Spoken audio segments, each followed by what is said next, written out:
Hello, magandang araw mga busing. Kinunan ko ng video ang itsura ng hinukay na di umano ay nandiyan ang treasure ni Yamashita dito banda sa may Luzon. Baka may alam kayo sa treasure hunting, paki-comment kung anong naobserbahan nyo sa hukay. Ang lalim pala nito ay mga 40 feet. Subukan kong kunan ng video from top to bottom. Then pagdating sa bottom ay kakanan tayo ng kaunti. Then pataas naman. Then kakanan ng kaunti at pababa. Yan ang magiging direction ng pagkuha ng video. By the way, nagkaroon ng second opinion itong paghukay na ito. Isang kapitan ng barko na nakabili ng high-tech na detector or scanner na may screen talaga. Ayon sa kanya, ang halaga nito ay 750,000 pesos. Nabili niya sa Japan, kung saan makikita kung mayroon nga bang treasure or wala. Ang resulta, ang sabi ng kapitan sa barko ay nandito raw sa bandang kanan ang deposit. Mamaya-maya lagyan ko ng arrow yung sinabi niyang nandito sa bandang kanan. In the meantime, ito yung itsura ng wall ng paghukay. Ito pala mga boulders ito na may simento, nakabalot ng simento, napakatigas. Itatabla ng bakit kaya ginamitan natin ito ng breaker. Masyadong matigas. So kakanan tayo ng konti, pababa. Matigas pa rin ito. Nakikita nyo ang mga bato na yan, para bang binuhusan ng concrete. Napakatigas niyan. So pababa tayo.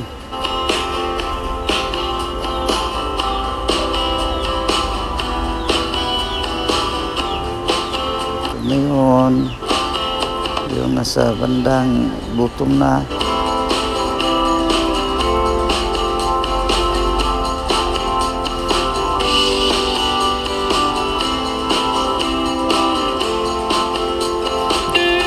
Level ng tubig, mga ano to, ang level ng tubig ay mga 8 feet. So kakanan tayo ng konti, tapos try natin kunan ng video pataas.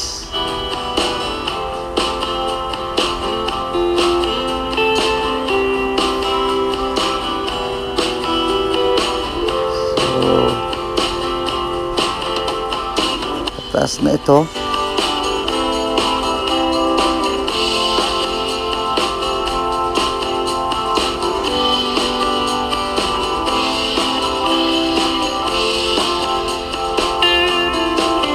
Ayan.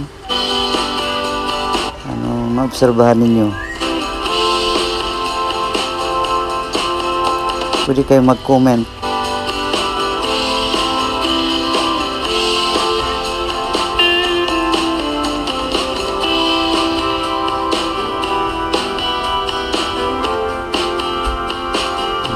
Dito sa bandang taas, kakanan tayo, tapos kunan natin ng view pababa.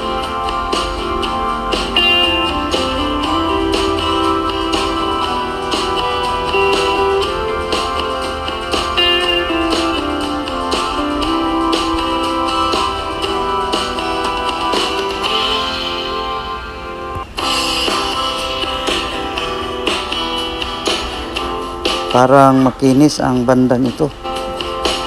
I-compare natin sa ibang portion ng hukay, mas makinis ito.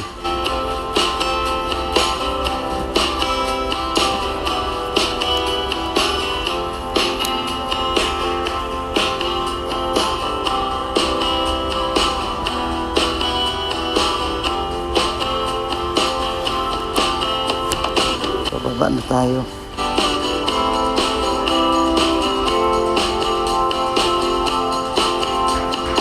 Talagang naka-close up ito.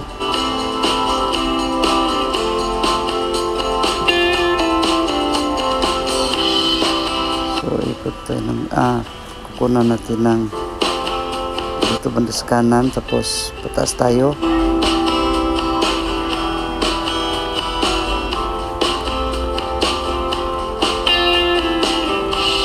Itong may araw, yun ang sinabi ng second opinion na nandyan daw ang treasure.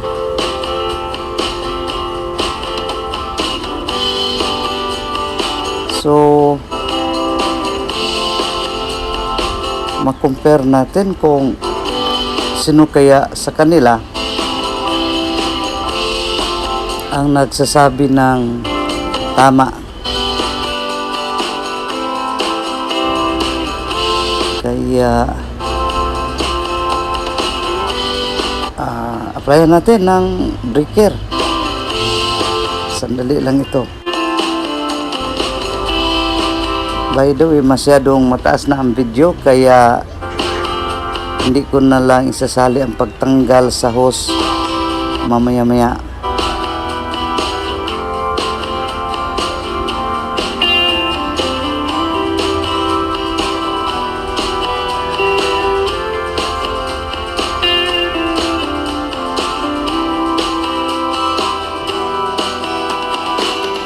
So, kinunan ko muna ulit ng video. Ito yung huhukayin yung gamitan natin ng breaker. Titibigin natin ito vertical ang pagtibag, no? Pababa, downward.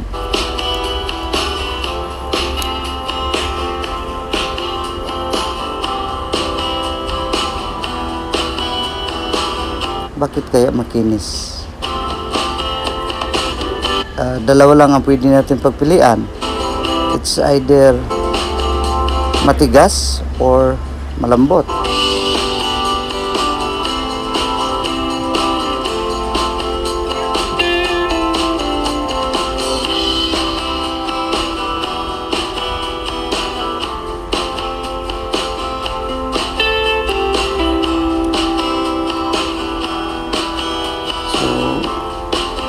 Focus tayo ng konti dito sa bandang kanan.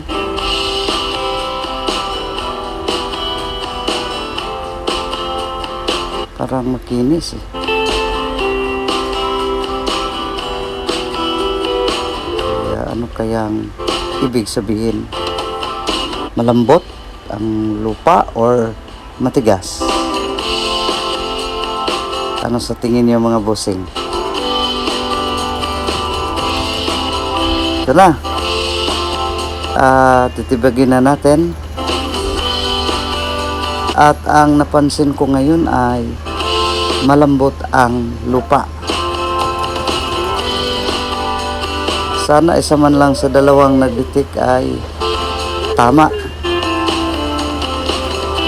Sa lambot ng lupa, kaya na ito sa bucket. Kaya mamaya-maya palitan natin ng bucket ang breaker attachment.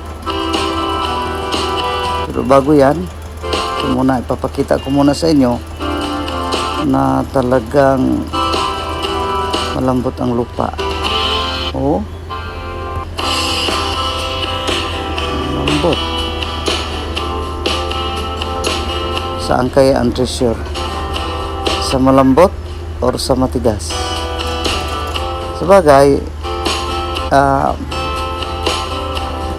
hindi ko inaasahan na makikita kaagad ang treasure dyan, kasi ang sabi ng second opinion, dyan makukay pero laliman, gawing malalim. You see, ang lambot talaga.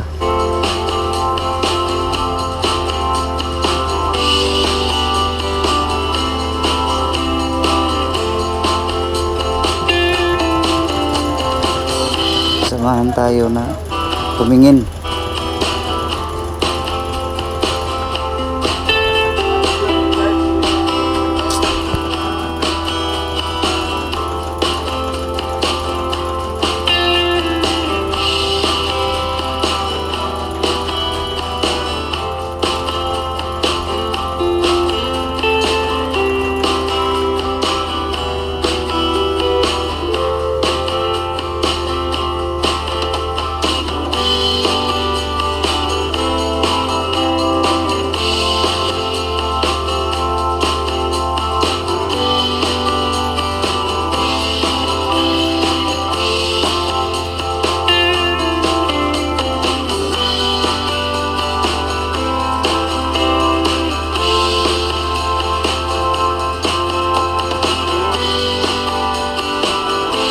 Dahil malambot, hindi na kailangang i-breaker.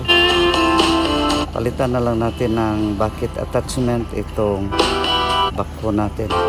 Ang karugtong nito ay nasa part 16, part 15 ito eh.